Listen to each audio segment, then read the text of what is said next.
Sejam bem-vindos a mais um vídeo. Meu nome é Maurício Bacar, sou astrólogo, numerólogo e também terapeuta. Nesse vídeo de hoje vou falar aqui sobre 16 livros que me inspiraram aí nos últimos 20, 25 anos, nas minhas buscas pelo autoconhecimento, pela espiritualidade, por esse contato com um estado de consciência mais profundo. Então, saindo um pouquinho da astrologia e numerologia, indo para esse viés mais espiritual, vou focar então nessas 16 obras, nesses 16 livros que vou indicar aqui para vocês.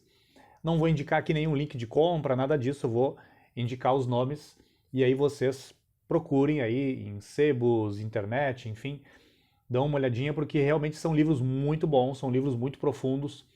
E eu li esses livros, eu peguei aqui, inclusive como eu sou bastante organizado, né? Claro, não sou extremamente organizado, mas nesse ponto das leituras sempre anotei a data em que eu finalizava a leitura desses livros.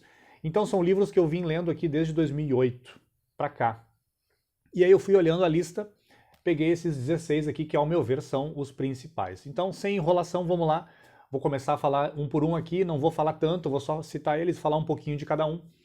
O primeiro deles que para mim até hoje, né, nos meus 38 anos de vida nessa encarnação, para mim é o melhor, que é o Bhagavad Gita, ou Bhagavad Gita, que é atribuído a Krishna. É uma tradição hindu, que se diz também que nem teria sido Krishna que escreveu, obviamente que teria sido Vyasa, o escritor, provavelmente, e é uma obra de cerca de 5.000 anos atrás. Então assim, o Bhagavad Gita, ou Bhagavad Gita, ele trata da nossa vida interior. É fantástico, é um livro muito profundo e, ao meu ver, como eu falei, é o melhor que eu já li até hoje. Coloco também o Tao Te Ching, do taoísmo, né, que é atribuído a Lao Tse, cerca de 2.600 anos atrás. Então, Lao Tse, cerca de 600 anos atrás, onde ele fala dessa visão do mistério. Então, o Tao Te Ching também, indico, vale muito a pena. É uma obra que é para a nossa mente superior, é uma obra que trata de entrar em contato com a nossa intuição. Terceiro livro, um livro escrito por Platão, chamado Apologia de Sócrates, onde ele fala ali justamente dessa defesa do seu grande mestre, fala sobre um pouquinho o comportamento do seu mestre, que foi Sócrates, fala aí desses últimos momentos também, que de fato é o momento em que Sócrates então vai tomar o veneno e vai tranquilamente para desencarnar, sabendo que ele estava em paz de consciência. Então essa é uma obra também muito bacana. Quarto livro, O Ocultismo Prático, de Helena Blavatsky. Quem quer começar a ler Blavatsky, comece por esse. É um livro que não é tão complexo e o Ocultismo Prático é uma excelente dica aí para quem quer adotar novos hábitos diários, de oração, de meditação e coisas que são vivenciais, coisas que não são ultra complexas, coisas que não são esotéricas no nível que as pessoas às vezes acham que é esotérico, paranormal, fenomênico. Não. O ocultismo prático traz um pouco essa abordagem do ocultismo para uma vivência diária, uma vivência muito palpável. Então, o Ocultismo Prático de Helena Blavatsky é a minha quarta indicação. A quinta indicação, Meditações de Marco Aurélio. Esse livro foi um livro que Marco Aurélio, imperador filósofo, imperador que teve uma influência do estoicismo, aí foi escrevendo e não escrevia para os demais, escrevia para ele mesmo e depois se torna um livro onde esse diário de reflexões se torna público. Então, hoje é conhecido como Meditações de Marco Aurélio. Um livro muito bom também. Sexto livro, Aos Pés do Mestre, que é atribuído a Krishnamurti, por mais que exista aí, já vi muito falatório ao redor disso, que não foi Krishnamurti que escreveu, que foi, pouco importa. O livro é muito bom, fala desses mestres, que podemos chamar aí também de Mahatmas, mestres de sabedoria, guias espirituais que conduzem a evolução da humanidade, e tem dicas ali muito profundas acerca desse assunto, e de também dicas práticas de como que a gente pode melhorar nossos pontos de vista, nossa forma de pensar, enfim. Aos Pés do Mestre também é muito bom. O sétimo livro, Kybalion, aqui, claro, o Bhagavad Gita para mim é o melhor. Depois aqui não tem uma sequência, né, digamos assim, de preferência. Simplesmente os outros 15 são muito bons também, mas não estou colocando aqui numa ordem, né? Então o Kybalion, ou Kybalion, que é atribuído a Hermes Trismegistus, mas que teria sido um autor mais moderno que teria feito essa compilação. O Kybalion também é sensacional, já usei ele muitas vezes aqui nos vídeos para falar sobre esse funcionamento da nossa mente, da mente superior, da mente inferior. Claro que quando eu falo desses assuntos eu me baseei em outras obras também, mas o Kybalion, sem dúvida, que a primeira vez que eu li esse livro, a sensação que eu tinha é que eu estava tendo contato com um livro que era proibido. E, de fato, o que temos de Kybalion hoje é só o resquício, né? É só uma casquinha do que o Egito tinha lá naquela época. O oitavo livro, a oitava dica, Guerra da Arte, de Steven Pressfield.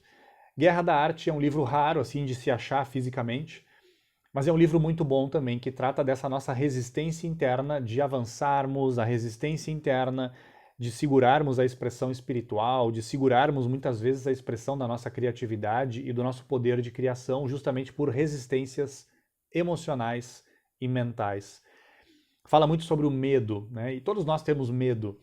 Esse livro é muito bom, que trata desse assunto. A Guerra da Arte, essa guerra interna também de nos tornarmos artistas, seja qual for o campo de atuação que nós estivermos.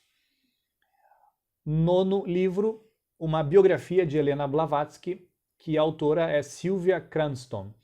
Então essa biografia de Helena Blavatsky, quando a gente termina de ler esse livro, que é bem comprido, a sensação que a gente tem é que a gente é muito pequeno em comparação com a história de vida dessa grande ocultista e esoterista que foi Helena Blavatsky. 10ª dica, a história de Fernão Capelo Gaivota, escrito por Richard Bach.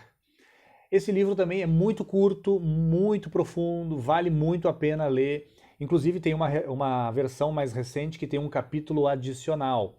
Recomendo essa obra. Então a história de Fernão Capelo Gaivota é sensacional para quem está nessa busca da espiritualidade. 11ª, Imitação de Cristo, de Thomas Kempis. Essa é uma obra um pouco mais religiosa, num sentido assim do cristianismo da Idade Média. Mas quem tem uma leitura espiritual do livro consegue fazer ali um aprofundamento muito importante na vida interior. De nos colocarmos no nosso lugar, de desenvolvermos muito mais a humildade e de entendermos que nós somos somente um canal. Só isso. Imitação de Cristo, de Thomas Kempis. 12º, O Atleta Interior, de Dan Millman. Essa também é uma obra que faz alguns paralelos com o esporte, com a vida, com a espiritualidade. Muito boa essa obra. O Caminho do Mago, 13º livro, O Caminho do Mago, de Deepak Chopra.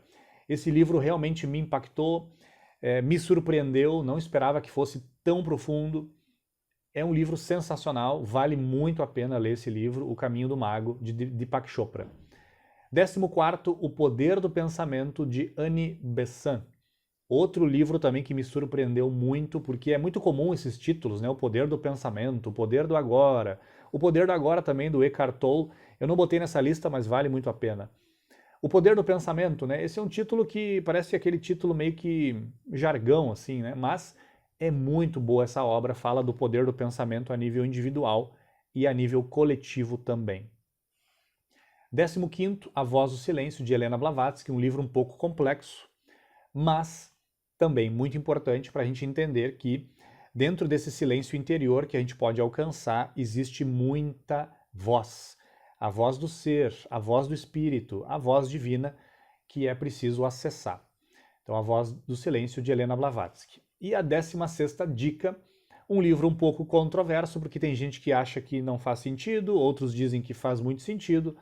Ao meu ver, faz muito sentido, que são As Cartas de Cristo. Essa é uma obra, né, que teria sido canalizada, escrita a princípio por uma mulher, até onde eu me recordo, que teria ouvido de fato, teria recebido a mensagem de Cristo. Ou seja, a mensagem desse avatar que teria passado para ela algumas informações, dicas, ensinamentos muito profundos sobre a vida, sobre o mundo. Então, assim, independentemente disso, se foi ou não Cristo que falou, não importa. Ao meu ver, uma obra muito, muito profunda e muito válida. Então, como eu falei, saí um pouquinho da astrologia e numerologia, fui só no foco da espiritualidade. E ao meu ver aqui, nos últimos 20 anos, né, cerca de 20 anos, aí, lendo livros nessa linha espiritual, esses 16 livros, ao meu ver, são os melhores. Fica a dica. Deixe seu like, compartilhe com quem também está nesse caminho do autoconhecimento, da espiritualidade, do despertar interior.